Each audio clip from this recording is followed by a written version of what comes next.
Good afternoon, everyone. I'm Tim Richards, Technical Services Manager of the Managing General Agents Association, and on behalf of the MGAA, I'd like to welcome you to our briefing this afternoon. This is being delivered by ICSR on the subject of fair value assessments and consumer duty, an update on the FCA approach and enforcement. Before I introduce our presenter, I'd just like to run through a few housekeeping points. Please ensure your camera and microphone are turned off. If you'd like to ask a question, feel free to use the chat button at the bottom of your screen. Time allowing, these will be asked and answered at the end of the event. If we run out of time, questions will be answered post-event.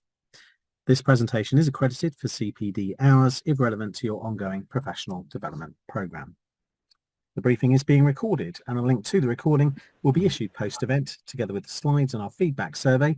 Please take the time to complete our survey, which will take no longer than 2 minutes. And that enables us to deliver the best possible future events to our membership. So as a recap, today's briefing is on the subject of fair value assessments and consumer duty, an update on the FCA approach and enforcement from ICSR. So let me introduce you to our presenter, Kenneth Underhill. Kenneth has almost 30 years in the London insurance market and is the former General Counsel of Chubb European Group, then ACE. A director of multiple insurance companies operating in over 30 countries with a turnover in the range of $5 billion and over. He was responsible for legal, compliance and corporate governance across the EMEA region and had a team of 60 or so. Prior to that, Kenneth was a founding partner of the commercial and regulatory team at Reynolds Porter Chamberlain, and Kenneth founded ICSR in 2017. So without further ado, enjoy the briefing, everyone, and Kenneth, over to you. Tim, thank you very much. That's very kind. We've got a good sized house today, which is nice. Could we move on to the welcome slide? No, that's not it. Next one, please. Right. So one of the things that we have to do for everybody to be entitled to CPD is actually take you through the learning objectives. So I will do that very quickly. They are to outline what actions have been taken by the FCA in relation to value measures released on the 20th and why the FCA has taken these actions. List the FCA's 3 main areas of concern resulting from the value measures data and know why these are relevant to an MGA. Describe what action the FCA expect to be taken at co-manufacturer and distributor level in relation to the assessment of fair values and implementation of the consumer duty. Summarize which factors contribute to the value profile of a general insurance product and how the FCA expects firms to measure and evidence these factors in establishing improving fair value performance for products and for consumers. And finally, explain what processes follow and how technology can help MGAs measure value. Gosh, that was a bit quick. I missed the last 2 words there, and evidence compliance. So there were 3 words, in fact. Okay, thank you. So this is what we're going to cover. Background, we're going to talk about D-Day, 20th of September. That was the market letters, the FCA's concerns, where next, and draw some conclusions if we can. Next slide, please. None of this, I'm hoping, will be of surprise to anybody here. It sets out consumer principles, the cross-cutting rules, and the 4 outcomes. I think the most important point to be taken from this slide is the fundamental fact that it is a positive obligation. A firm must act. That means that you have to take steps to deliver good outcomes for retail customers. If you also look at the rules themselves, it is act in or avoid and or enable. So again, they are positive steps that have to be taken. The focus is on outcomes. There are 4 outcomes. I'm not going to go through those. I think everybody knows what they are. The critical point about it is the obligation not only to act is also on firms to evidence and to prove that they are acting to deliver good outcomes for retail customers. And the thing about that is how you do that. What is the documentary evidence you are going to use and be able to use to do that? And as we see as we go through, the FCA is concerned that firms aren't doing that yet, or aren't where they should be yet. And that's one of the themes I think that we will pick up on as we go through. Could we go through to the next slide, please? Okay, so what's currently now happening is that firms are reporting their value data to the FCA. And this is a really critical cornerstone of the FCA's new supervisory approach, which is all data-led. What they are now doing is they are collating more and more data from firms. Anybody who had the unfortunate time of listening to me when the last FCA business plan came out, I talked a lot about this. The FCA has created a significant number of new reporting requirements, and it has put behind them tools which allow it to analyze the information which is provided. And what they use the analysis for is to identify market norms, to identify issues, and most importantly for firms under supervision, to identify those that are outliers. And this is the process how they do that, by obtaining the data and analyzing it.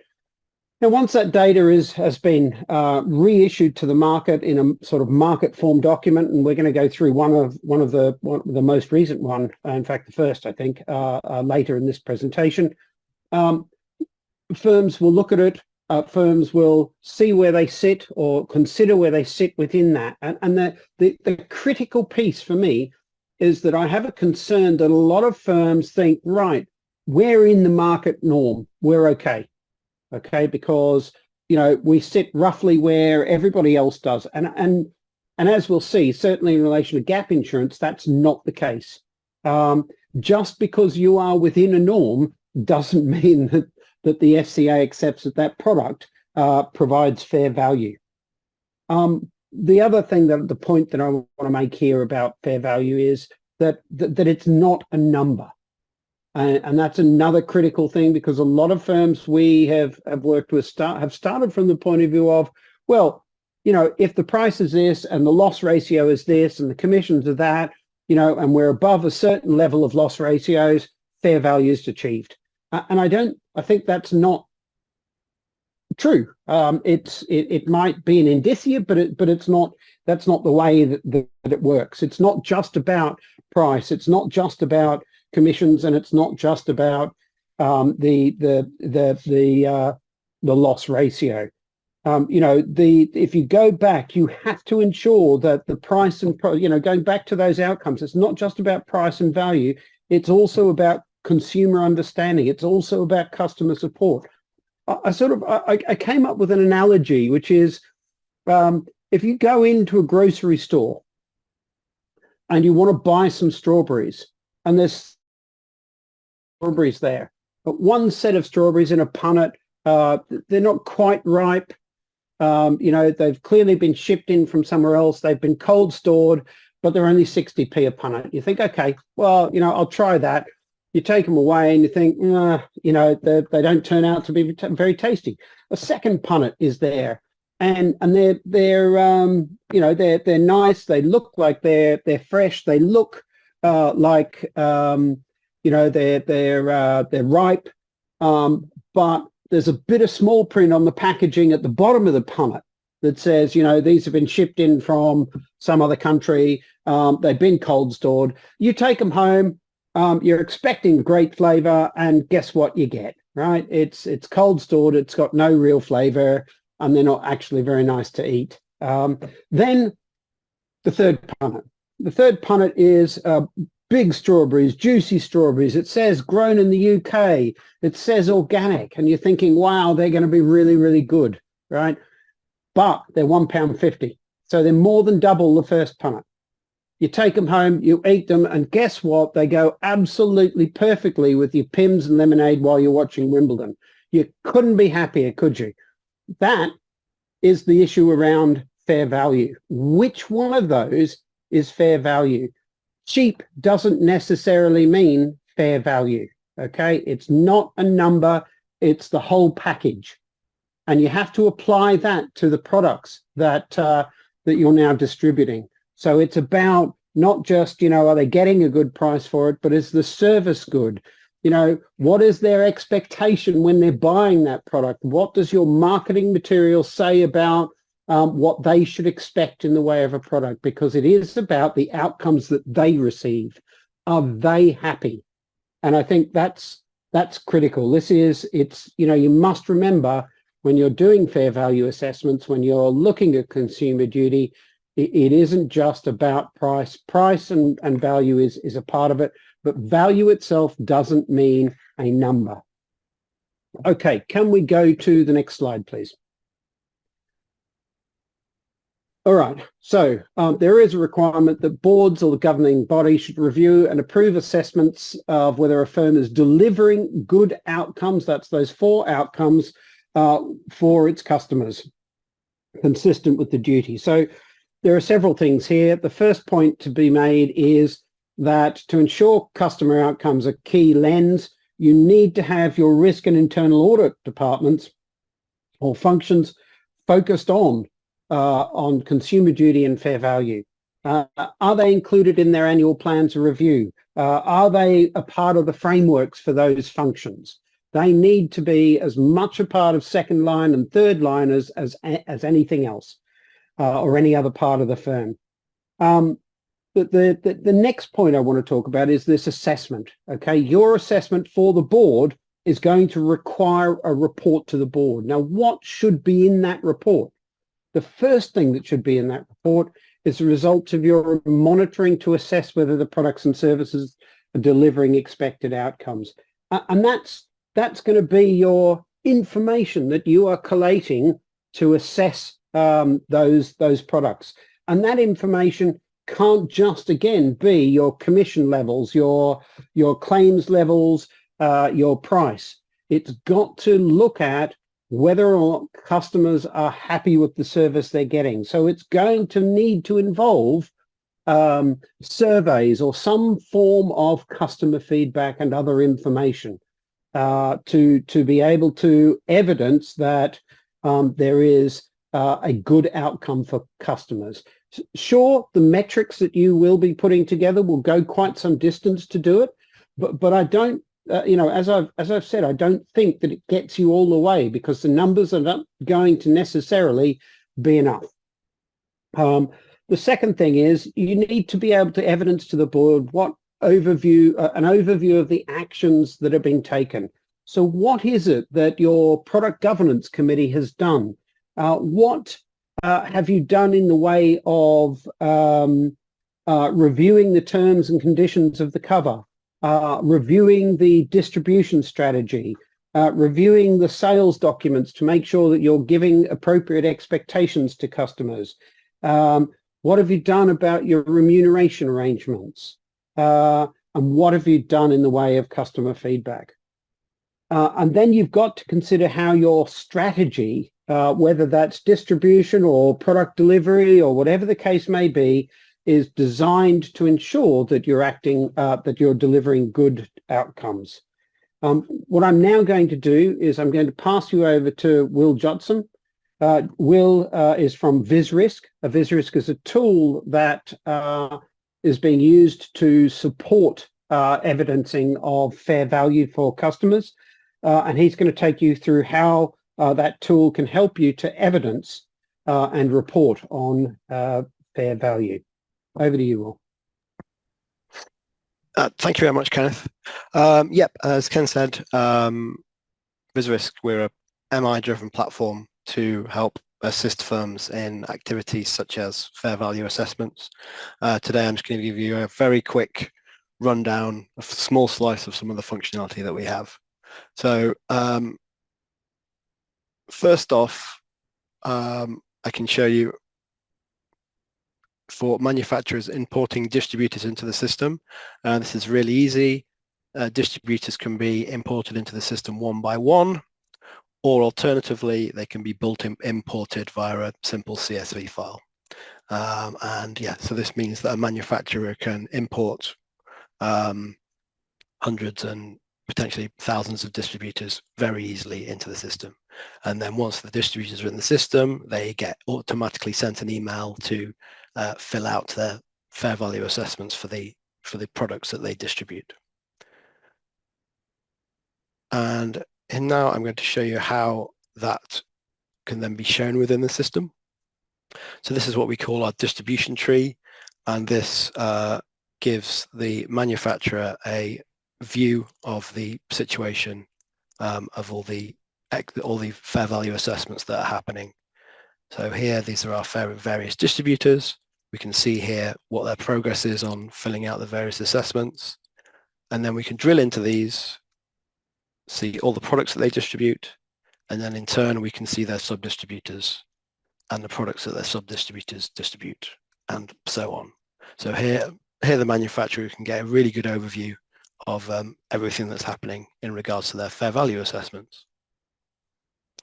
Now, once the data comes in, we give some ways for this data to be analysed. So I'm quickly going to show this, what we call the prod 4 matrix. So along the top is the various areas of prod 4, and then your various products along the left. And we have metrics assigned to these various areas of prod 4. So, for example, product approval, if the product's been approved by a POG, whether any adaptations have been made, or target markets, for example, identifying if distributors are distributing a product outside the manufacturer's target market. Next, I'll show you our coverage dashboard. So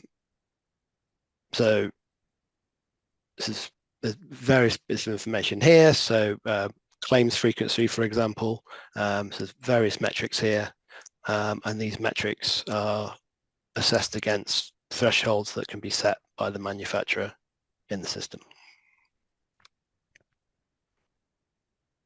And also dashboards for quality of service, customer cost, and governance. And then on top of that, you can extract reports out of the system, and so this document could then be used to take forward to a POG for approval for various products. So and that's the end of this section. I'll hand back to Kenneth. Thanks, Will. So that demonstrates that there is technology that is available to support firms. We'll come back to that again. There's some more information we can obtain. If we move on to the next slide, please. After that one. Okay, so what happened? 20th September, the FCA issued its priorities letters to the retail and commercial markets and focused quite heavily, not surprisingly, on consumer duty and fair value in the retail sector.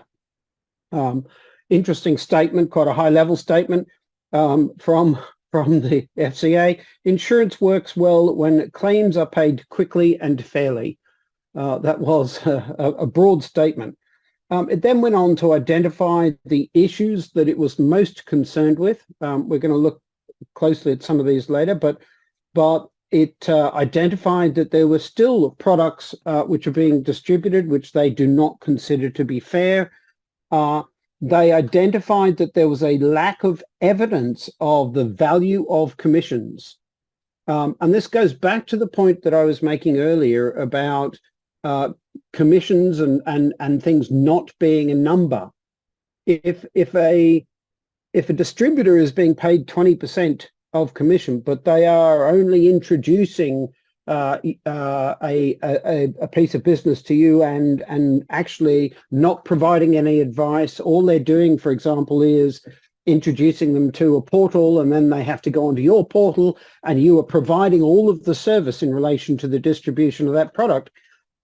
Where and how do you assess that one introduction is worth 20%, right?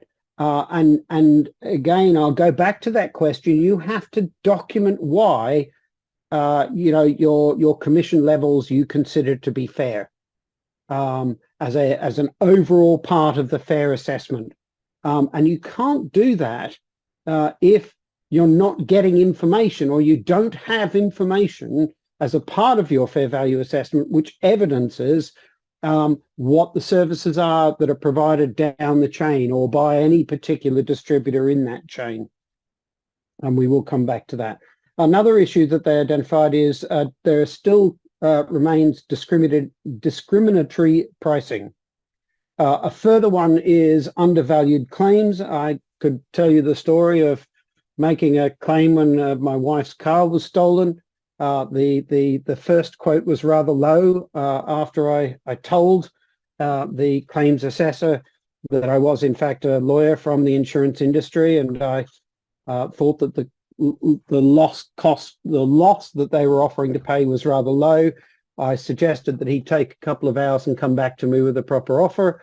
And 2.5 hours later, he rang back and my offer was improved by 20% to what actually I had a valuation for the car at. So, you know, if that's a standard practice in this market, they start with low ball. That's not a good place to be, because it's not hard to take, for example, across losses paid by an insurer for certain vehicles. It's very easy to get the value from Glass's Guide and say, well, this firm consistently pays 5 or 10% below a valuation under Glass's Guide or otherwise. That sort of metrics these days is very easy to put together. And so firms that are not necessarily valuing claims appropriately need to be aware that that is going to be something that the FCA is likely to be looking at. Another area, they are still concerned about the implementation of the general insurance pricing practices requirements. And they're also concerned about slow claims approval and payment. So those were key issues identified in their letter. If we turn over to the next page, please, the next slide. They looked at a number of areas. One of the things that they talked about was the weakness in MI. And there are several elements to this. The first one is that market issue with distribution chains, services provided down the chain or by distributors in the chain, but also at the manufacturer's level. And that is, you know, generally MGAs and insurers, co-manufacturers or manufacturers, the information that they are using to assess fair value.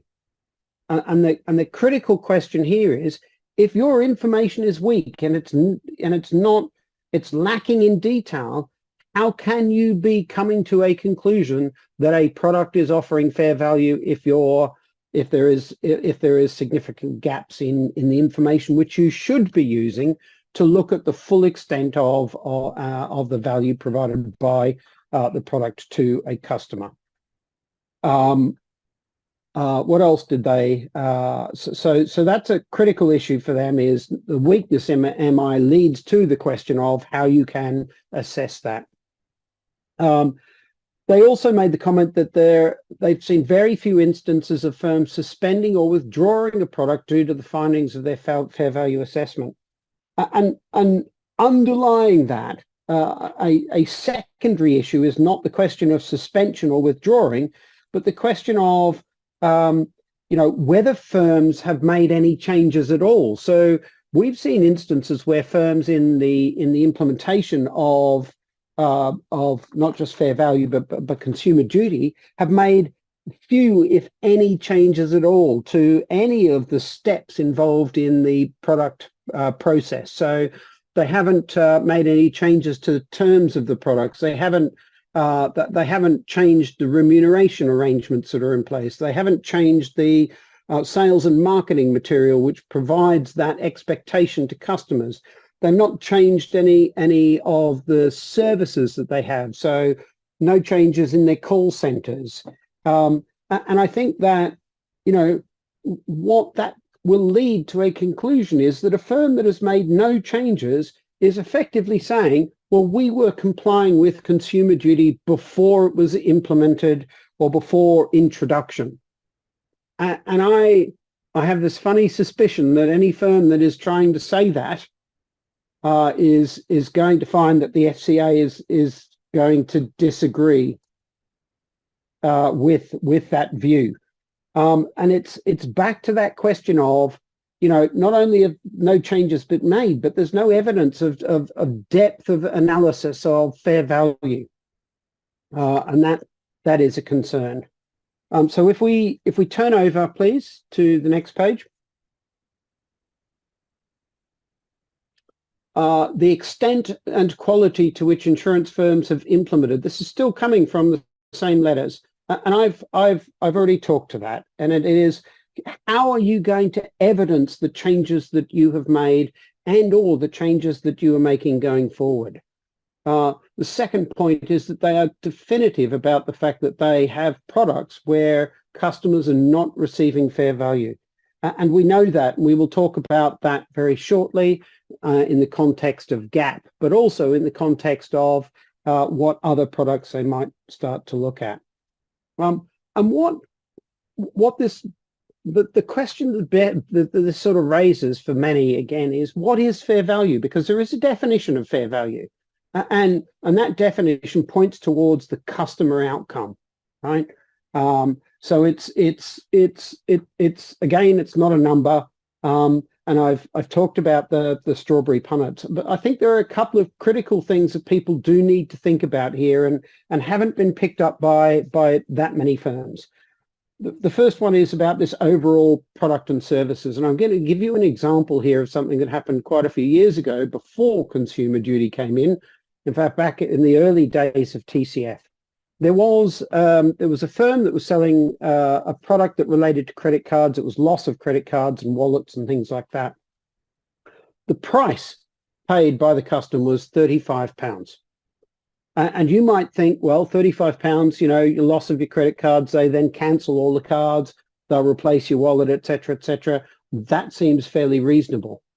But the fact is that of that 35 or so pounds, only £1 of that was insurance premium. So £24 of that was a distribution fee.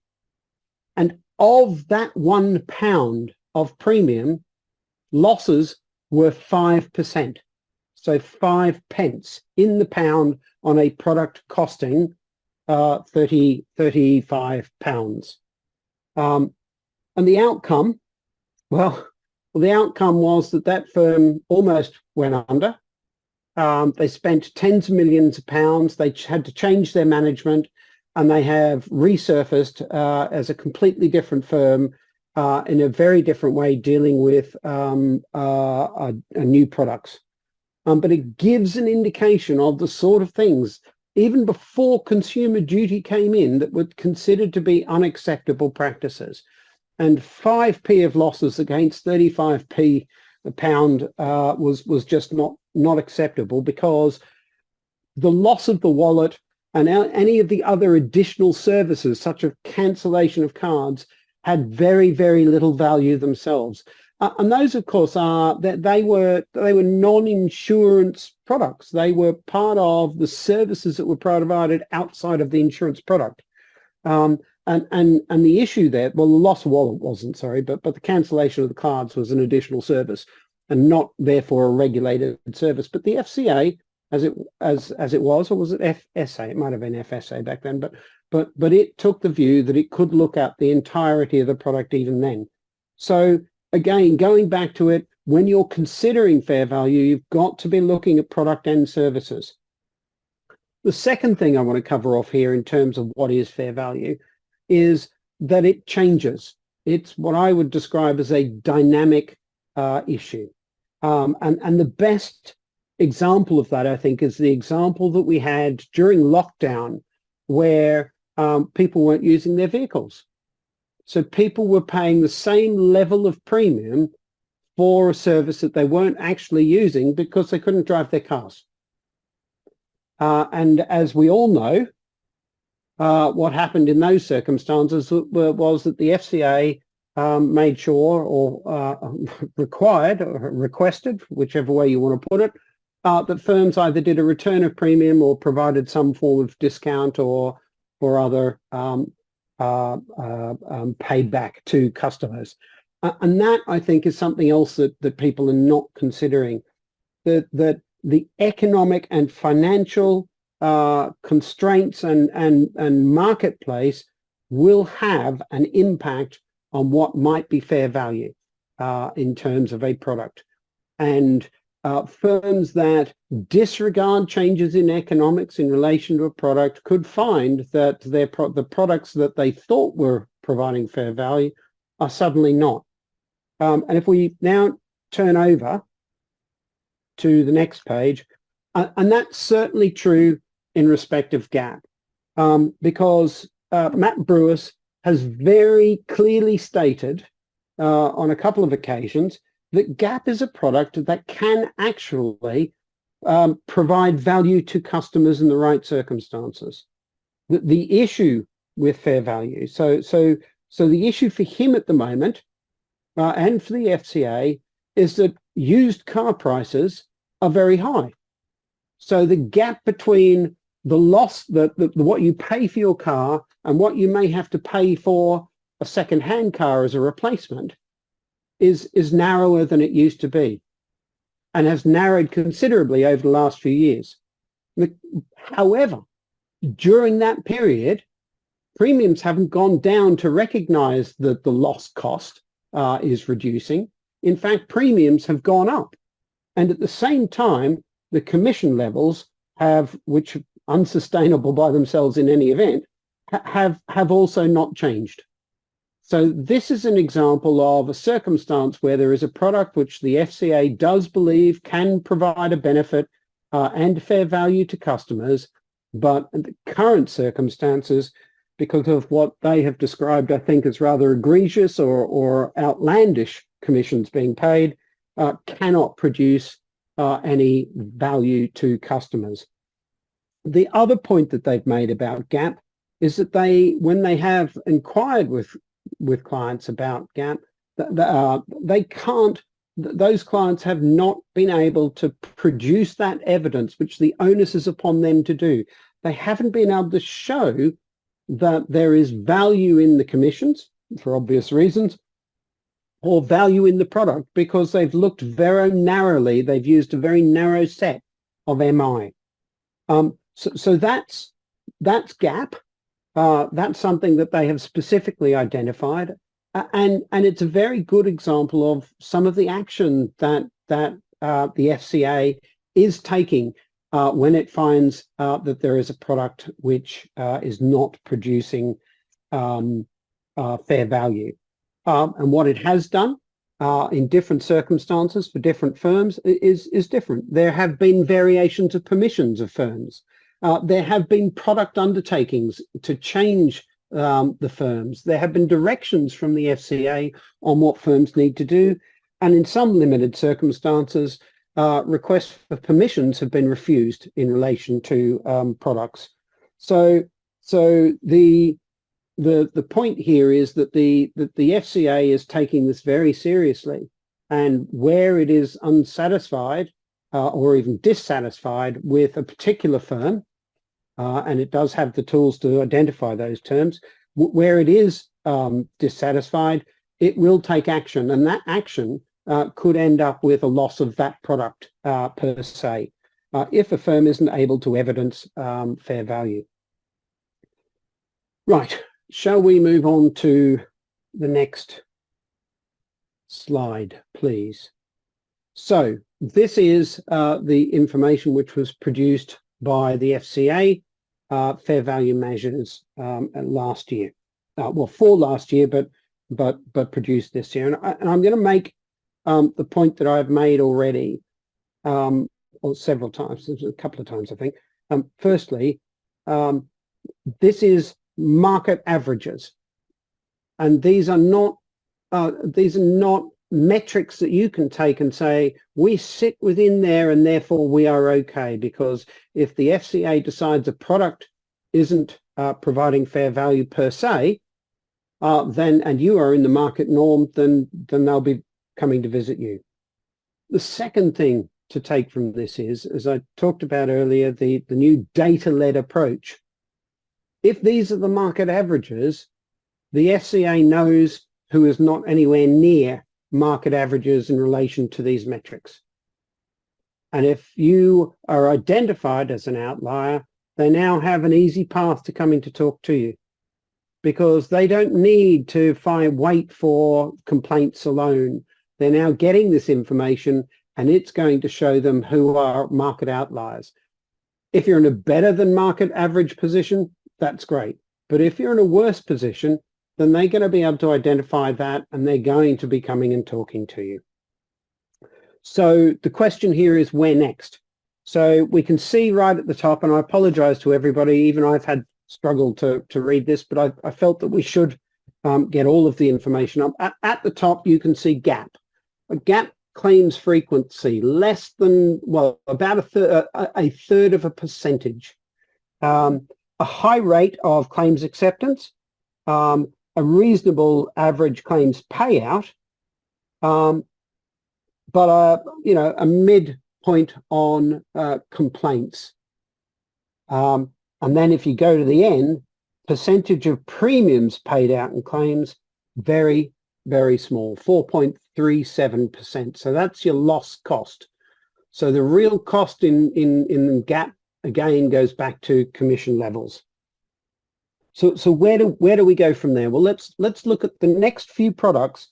And if you go down for the first 9 products, you will get to a point where you see that you hit 30% in loss costs.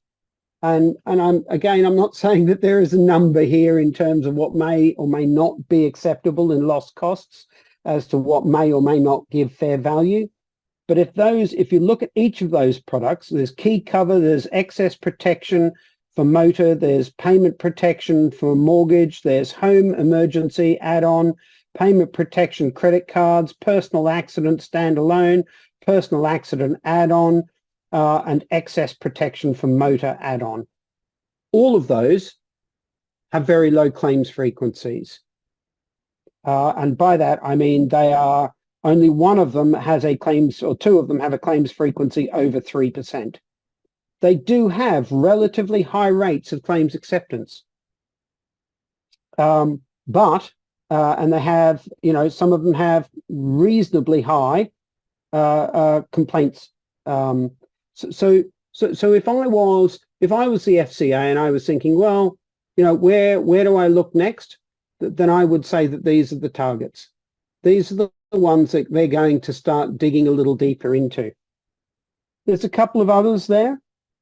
So if you go right down, and before I go any further, the other point about that is that is 9 of 25, or 9 of 20, 28 or 29 products, which means that it's the top 25% which look like they might be something that the FCA would want to look at. So again, if I was the FCA and I was thinking, where are my concerns just by using these metrics and this data, I'd be looking there.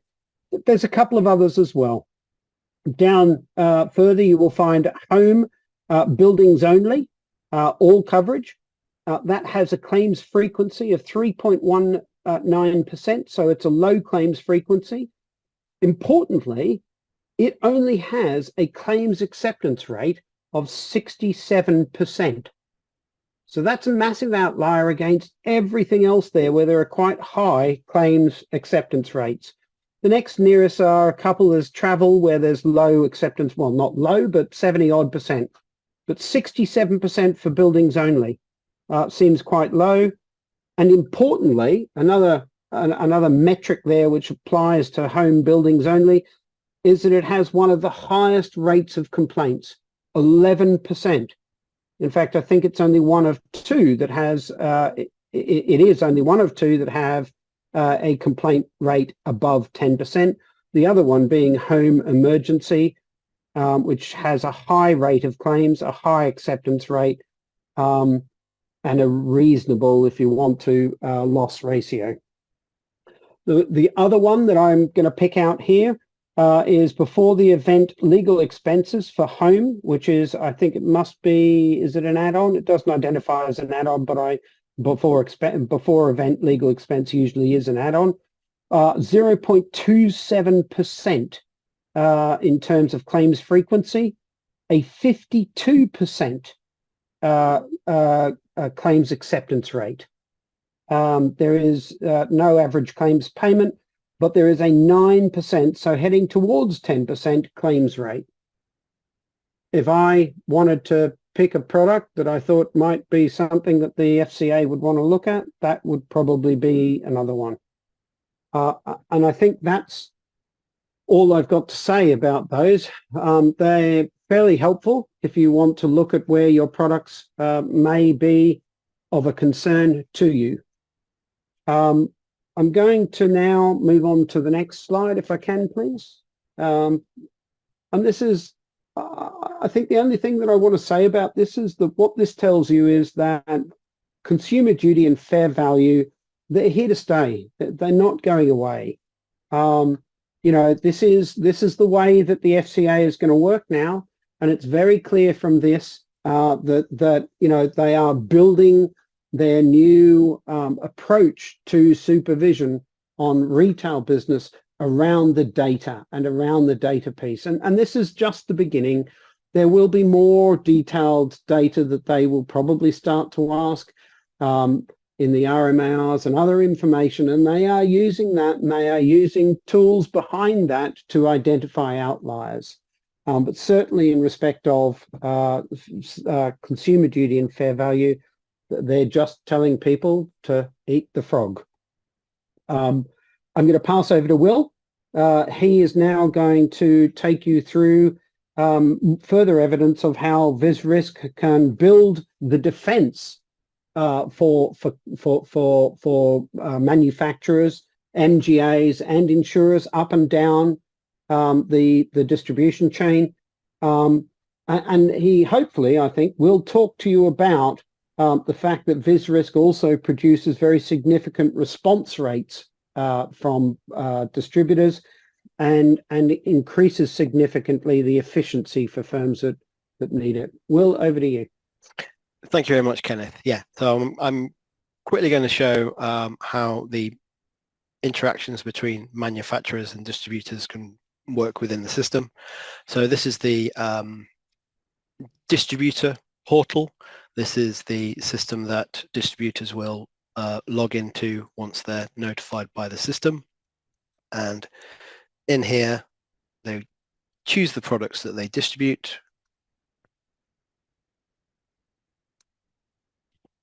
And once they've chosen their products, they can go in and fill out their assessments. So first of all, they would confirm that they've read all the product information and then go ahead and fill out the assessment. Now, once they've submitted that data, this will come through back to the manufacturer. So we see now on the distribution tree that there is an exception here. So if we click into this, then the manufacturer gets a view of the form that's been filled out.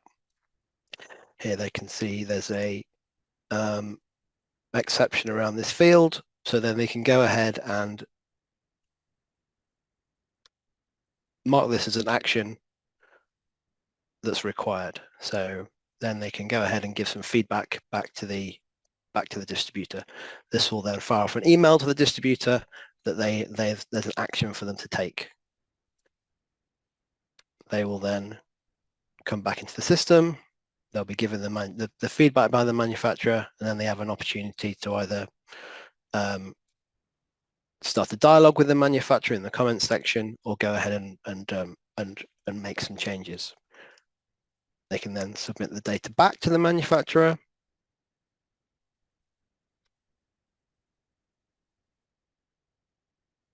which then again would trigger an exception. But then within the workflow here, the manufacturer has the option to escalate this issue. And here they can put findings, actions, an escalation date, and whether they want to escalate to the FCA. Just to note that VisRisk has a very comprehensive workflow system.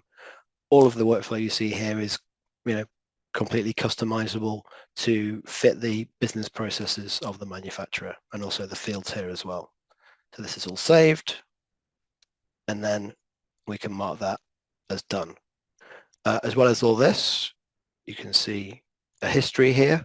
So this gives a complete audit trail of all of the actions that were taken here. And you also get events for when notifications are sent out to distributors. So you would be able to, provide evidence to the FCA that you had at least, made an attempt to get distributors to fill out the information. And finally, I will show you the governance program. So once the PVI exercise has been finished, this program can be used to provide governance approval. This then gives you all the information, findings and actions regarding the product, and then within this demonstration, this goes through a four-tick workflow, going to a customer advocate, the compliance department, head of line of business, and then finally POG approval. And through these stages, this would get assigned to various people so they can take those actions. So then you've got a complete summary there of the approval of the exercise. And we have manufacturers using the system, and yes, we've seen very good. We've seen good completion rates on the distributor forms. We're seeing this as a large improvement of sending across forms either in Word format or Excel. This form takes a matter of minutes for the distributor to fill out. And that's the end of that section, and I shall hand back to Kenneth. Thank you. So I think I can't overemphasize the importance of having all your actions, all of the work that you have done documented in a way that you can produce to the regulators should they decide that they want to have a discussion with you about it, but also the ease to which using a tool will assist in reporting to the POG or approvals from the POG and or reporting to the board. If we move on, the conclusion. So the FCA have been true to their word. They have taken decisive, I almost said divisive, perhaps that could apply as well, but decisive action against firms. And that has included, a lack of license, change of variation of permissions, undertakings to change products, withdraw them or otherwise, and there is, I think the point about that is that there is very little room to maneuver. It's not the case that they're going to just say, okay, well, we'll fine you for that and we'll require remediation. They will do that, but in the meantime, they may also require you to withdraw a product from the market. And if you're a monoline or close to a monoline MGA or broker, or even a manufacturer, there are some insurers that are heavily in one product than others, you can find yourself in a bit of trouble there. They've published the value measures. They do say that they're there to help firms, to give them an idea of where they need to be in the market norms. By the same token, they are using those metrics to identify where there are outliers and themselves to learn where they think the products are that they need to address. So they are being helpful. But they are learning as they go as well, and that has been admitted by them. This is a learning experience as much for them as it is for you. My concern about that is that if they're not entirely certain what fair value is, then how are you supposed to know that? But but it is a learning process for both sides of this if we're going to call it an us and them. There's also an expectation that parties in the distribution chain will work together. They've said that in their September letters. They've made it clear that they're not going to be particularly tolerant where firms are unable to obtain the information they need, and or where firms are not prepared to provide that information. And what we have seen is that there has been a massive resource requirement for this work, and that's not going to be an excuse as far as they are concerned. And finally, as you've seen from Will's demonstrations, there is technology which is available to simplify the process and make life a lot easier for everybody. Right, I am almost done. I have one more slide. Again, this is to ensure that you can claim your CPDs. I need to check whether or not you feel that we have done what we said we would do. And that is to go through the actions that the FCA may take in respect of value measures data and what they have done. List the 3 main areas of concern. I think we've done that. Describe the action that the FCA expect to be taken by co-manufacturers and distributors. We have done that. And summarize the factors which contribute to the fair value. I think I've talked about that, albeit in the round. It's not just the numbers. And explain what processes to follow and how technology can help. So I think we've done that. It's critical that your product governance committees are operating with the right level of information in order to be able to make the assessments. Because if they are making assessments using in a situation where there is a lack of knowledge, then those assessments are not necessarily going to be accepted as proper value assessments. I have finished. I'm very happy now to take questions. Will, I think, is also available to take questions. Does anybody have any? Kenneth, it's Jim. I do have a question for you. Who is using VisRisk in the market at the moment? I'm afraid we can't tell you that. I can tell you that it's being used by one of the larger manufacturers. They have gone out to their distribution chains. I think there's some 3,000 distributors, all of whom are currently using the system to respond. There are others onboarding now. And what I can tell you is that the feedback on the use of the system is that it is really making a significant difference to efficiency and speed and accuracy. But I'm afraid I can't tell you who it is. Okay, thanks, Kenneth. And Tim Mullin has raised his hand. So Tim, if you want to come off mute, feel free to ask your question.